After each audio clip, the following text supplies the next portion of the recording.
सेवा, कुळी कन्या पुत्र होती जे सात्विक, तयाचा हरिक वाटे देवा. पहा, या ठिकाणी गेले 32 वर्षापासून बालसंस्कार शिबिर, या शिबिरामध्ये लाखो विद्यार्थी शिकून गेलेले आहेत, संस्कारित झालेले आहेत. एक लक्षात ठेवा सज्जन हो, एक टाइम माणसानं नाही प्रॉपर्टी कमावली तरी चालेल हो, पण आपली जी मुलं आहेत ना ते संस्कारित जर केलेत ना, ती आपली जीवनाची खरी प्रॉपर्टी आहे. हीच प्रॉपर्टी आपल्या पुढे कामात येऊ शकते. इतर कोणतीच प्रॉपर्टी तुमच्या कामात येऊ, कितीही पैसा कमवला तुम्ही, ते कामात नाही येऊ शकते. तर आजकाल मुलांना शिकवतात कशासाठी शिकवतात की पुढे चालून त्याला नोकरी लागली पाहिजे. नोकरी लागल्यानंतर त्याने पैसा कमावला पाहिजे. पैसा कमवल्यानंतर हे घरी निवांत बसून यांनी खाल्लं पाहिजे. यासाठी मुलाला खूप शिकवतात. एवढं शिकवतात. मी म्हणेल दादा, शिकवा ना मुलांना, खूप शिकवा. एवढं शिकवा. त्याला 10,000 नाही 20,000 पगार असला पाहिजे. 20 नाही 40 असला पाहिजे. 40 नाही 1 लाख असला पाहिजे. 1 लाख नाही 2 लाख असला पाहिजे. नवे त्याला ATM बनवा, ATM पैशाचं. पण ATM बनत असताना जर ते संस्कार त्याच्यावर असतील तर ते ATM तुमच्या कामात येईल. जर त्याच्यावर संस्कारच नसतील तर ती ATM तुमच्या कामात कधीच येणार नाही.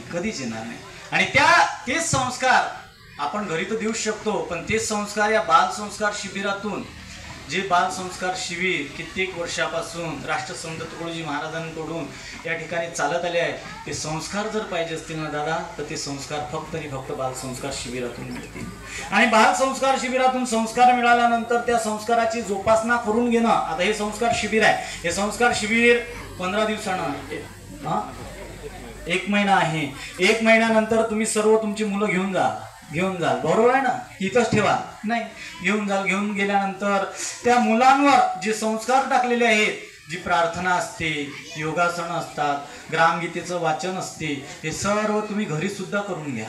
जर तुम्ही हे घरी करून नाही घेतलं का नाही, मग काय, जे 1 महिन्यामध्ये जेवढंही शिकवलं म्हणजे पुढे पाठ मागं सपाट असं होऊन जाईल. पण मी म्हणेल दादा की 1 महिन्यानंतर याची जी एक हे आहे ते तुमच्यावर राहते. पूर्ण तुम्ही हे करून घ्यावं लागेल. तुम्ही जर ते करून घेतलं नाही, तुम्ही जर त्या मुलांकडे लक्ष दिलं नाही, तर तुमची मुलं पुन्हा जसे होते तसेच होऊन जातील. मुलांना शिकवा ना, कोण म्हणते शिकवू नका, शिकवा, भरपूर शिकवा. एवढं शिकवा की त्याला ATM करा, पण त्या ATMला संस्कार द्या दादा. संस्कार असतील तर मुलं तुमची आहेत, जर संस्कार नसतील तर मुलं तुमची राहणार नाही. भाऊंनी सांगितलं की एका क्षणामध्ये 1 क्षण सुद्धा लागत नाही संगत वाईट व्हायला. संगतीनं काय होते, काही लोक, मी म्हणेल दादा, मी वारकरी संप्रदायाचा जरी असलो तरी मी सांगेल दादा, काही लोक काय करतात की आपल्या मुलाची कुंडली पाहण्यासाठी जातात वगैरे, काय काळे धागे दोरे वगैरे बांधतात वगैरे. यामुळे आपल्या मुलाची प्रगती होईल. मुलाची प्रगती त्याने होत नाही. मुलाची प्रगती जर पाहिजे असेल तर ते संस्काराने होईल. आणि संस्कार जर चांगले असतील तर संगत चांगली लागेल, नाही तर संगतही वाईट होईल. बरोबर आहे ना? आणि संगतीतूनच माणूस घडतो. एक लक्षात ठेवा, संगत महत्वाची आहे. एक डॉक्टर APJ अब्दुल कलामांचं अग्निपंख नावाचं एक पुस्तक आहे, कादंबरी आहे त्यांची, स्वतःची कादंबरी ते एका लेखकाने लिहून ठेवलेली आहे. त्या कादंबरीमध्ये एक व्यक्ती डॉक्टर APJ अब्दुल कलामांना, जे राष्ट्रपती होऊन गेले, त्यांना प्रश्न विचारते एक व्यक्ती त्या कादंबरीमध्ये, का हो डॉक्टर साहेब, तुम्ही इथपर्यंत आले की तुम्ही रामायण वाचता, महाभारत वाचता, नवे तर तुम्ही भेदभाव करत नाही, सर्व मुलांना जवळ करता, सर्वांना आपलंसं करता. तुम्ही हे कशामुळे हे तुम्ही एवढं केलं? तुम्ही शिक्षण तर घेतलं, पण याच्या मागचं नेमकं कारण काय आहे हे सांगा ना. त्यावेळी डॉक्टर APJ अब्दुल कलाम म्हणतात, याचं कारण माझी संगत आहे म्हणे. त्या व्यक्तीने विचारलं, तुमची संगत कशावरून मला समजलं नाही म्हणे.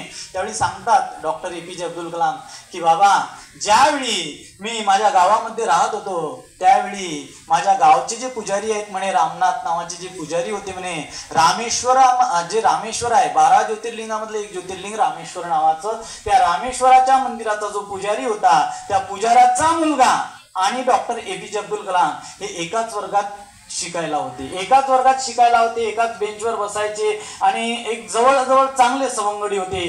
एकाच डब्यात जेवायचे, एकाच ठिकाणी राहायचे.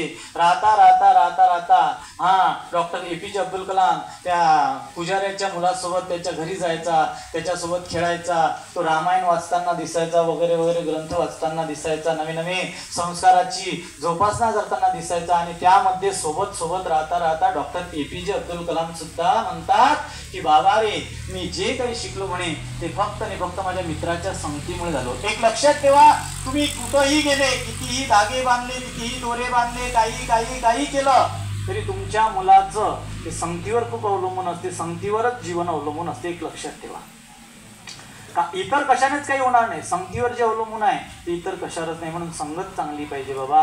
म्हणून डॉक्टर APJ अब्दुल कलाम म्हणतात माझी संगत चांगली होती म्हणून मी संस्कारित झालो, आणि संस्कारित झालो म्हणून आज मी सर्वांना आपुलासं करतो. आणि बरोबर आहे दादा, संस्कार महत्वाचे आहे जीवनामध्ये, संस्कारच महत्वाचे आहेत. तुम्ही तुमच्या घरी गेल्यानंतर सुद्धा मुलांना संस्कार द्या. जर संस्कार दिले नाही तर तुमचा मुलगा पुढे चालून, एक लक्षात ठेवा, तुम्हाला वृद्धाश्रमात जायची वेळ येईल. अगोदरच्या काळामध्ये वृद्धाश्रम नव्हते, पण आता वृद्धाश्रम आलेले आहे.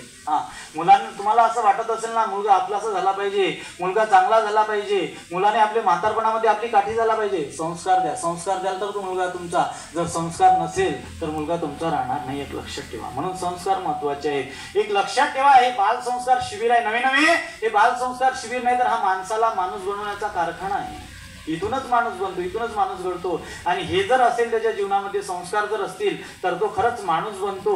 जर त्याच्या जीवनामध्ये संस्कार नसतील तर तो माणूस राहणार नाही, तो वाईट संगतीकडे जाईल, आणि वाईट संगतीकडे गेला नाही पाहिजे. म्हणून संस्कार महत्वाचे आहेत. मुलांचे चाळे जे आहेत ते एवढेही पुरवू नका की मुलगा तुमच्या डोक्यावर बसेल. आजकाल काय झालं, अगोदरच्या काळामध्ये असं होतं की एकाएकाला अर्धा डझनच्या वरच लेकरं असायची. पण आता असं झालेलं आहे की हम दो हमारे दो. आता तर त्यातलंही कमी झालं, हम दो हमारा एक. आणि तोही एवढ्या लाडाचा असते की जे पाहिजे ते देतात, जे पाहिजे ते देतात, जे पाहिजे ते देतात. एवढा लाडाचा करतात की तो कधीच बापाच्या म्हटल्यानं मायच्या म्हटल्यानं ऐकत नाही. त्याची 12वी झाली, तुम्ही त्याला बाहेरगावी शिकायला टाका ना, अकोला अमरावती अशा ठिकाणी शिकायला टाका. शिकायला टाकल्यानंतर काय होते माहिती आहे काय, तो 2 वर्षानंतर शिकून आला. बापाने सांगितलं बाबूरे हे असं नसते, हे असं असते. तो म्हणते बाबा तुम्हाला समजत नाही, तुम्ही व्हा बाजूले.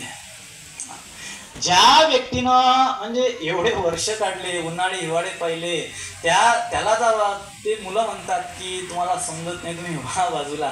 म्हणजे विचार करा. यासाठी महत्वाचं जर काय असेल ना दादा, तर त्यासाठी संस्कार शिबिर आहे. या संस्कार शिबिरामध्ये यारे यारे लहाना थोर, याती बोलते नारी नर, कोणत्याही जातीचा पंथाचा कोणी या आणि शिकून संस्कार रूपी मोती घेऊन जा. हे संस्कार रूपी मोती कुठंही मिळत नाही. गावात कुठेही गेले अहो, जुन्या जवळपास आता 2010 सालच्या अगोदर काय होतं की 4थीच्या पुस्तकात, 5वीच्या पुस्तकात, 7वीच्या, 8वीच्या, 10वीच्या पुस्तकात